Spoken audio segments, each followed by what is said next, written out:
Hi అండి, అందరూ ఎలా ఉన్నారు? నేను చాలా బాగున్నాను. మీరందరూ కూడా చాలా బాగున్నారని అనుకుంటున్నాను. ఈరోజు వీడియోలో మీకు చూపించబోతున్నాను మునక్కాడల కర్రీ ఎలా చేసుకోవాలి అనేది. ముందుగా మిక్సీ జార్ తీసుకొని అందులో కొద్దిగా కొబ్బరి, కొద్దిగా ముందే వేయించి పెట్టుకున్న పల్లీలు కూడా యాడ్ చేసుకోవాలి.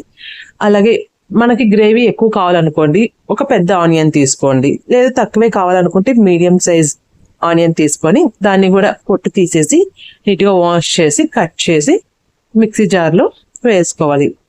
దీని తర్వాత ఒక మీడియం సైజ్ టమాటాని తీసుకొని దాన్ని కూడా నీట్గా వాష్ చేసుకొని దాన్ని కూడా చిన్న చిన్న ముక్కలుగా కట్ చేసి మిక్సీ జార్లో యాడ్ చేసుకున్నాక కొద్దిగా వెల్లుల్లిపాయలు కూడా పొట్టు తీసేసి మిక్సీ జార్లో యాడ్ చేసుకోవాలి. మనకి గ్రేవీ ఎక్కువ కావాలనుకున్నప్పుడు మనం ఇప్పుడైతే ఏవైతే యాడ్ చేసుకున్నామో ఆ క్వాంటిటీని ఇంకొంచెం పెంచుకోవచ్చు అనమాట. దీని తర్వాత కొద్దిగా పసుపు, అలాగే నేను ఇక్కడ నా కారానికి తగ్గట్టుగా 2 స్పూన్ల కారాన్ని యాడ్ చేసుకుంటున్నాను. మీరు మీ కారానికి తగ్గట్టుగా అడ్జస్ట్ చేసుకొని చూసుకోండి. ఇక్కడ నేను 2 స్పూన్ల కారం యాడ్ చేసుకున్నాను. దీని తర్వాత 1 స్పూను ధనియాల పొడిని కూడా ఇందులో నేను యాడ్ చేసుకున్నాను.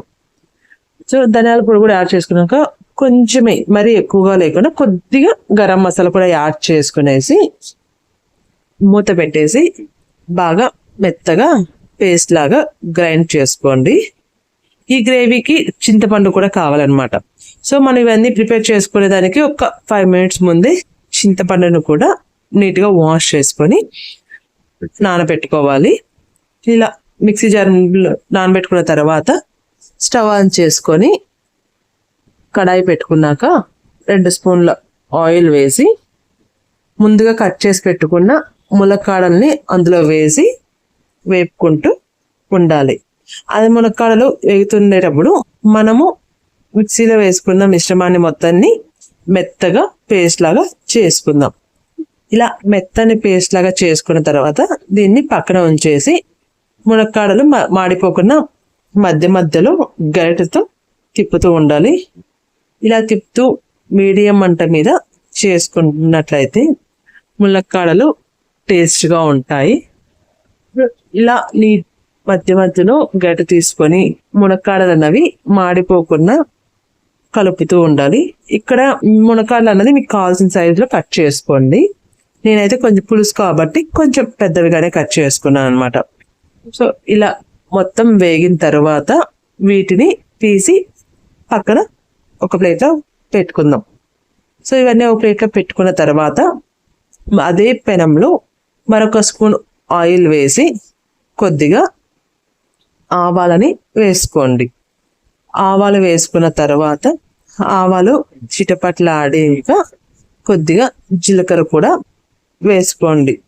ఆవాలు జీలకర్ర అన్ని ఒక్కొక్క స్పూన్ చొప్పున వేసుకోండి.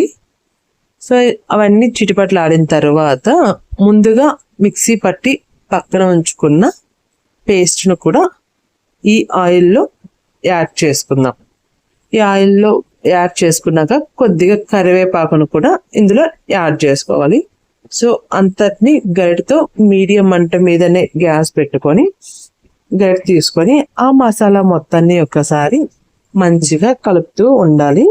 అలా ఈ మసాలా మొత్తం ఒక 5 నిమిషాలు బాగా వేగాలి. మీకు మసాలా మాడుతున్నట్టు అనిపిస్తే మిక్సీ పట్టుకున్నాం కదా, ఆ మిక్సీ కొద్దిగా వాటర్ వేసి ఆ వాటర్ కలిపి ఇందులో వేసుకోవాలి. వేసుకొని మీడియం మంట మీద మునక్కాడల్ని బాగా వేపుకోవాలి. మసాలాలో మునక్కాడలు కూడా వేసి ఒక 2 నిమిషాలు మూత పెట్టేసి వేగనిస్తే మునక్కాడలకి మసాలా మంచిగా పడుతుంది అనమాట.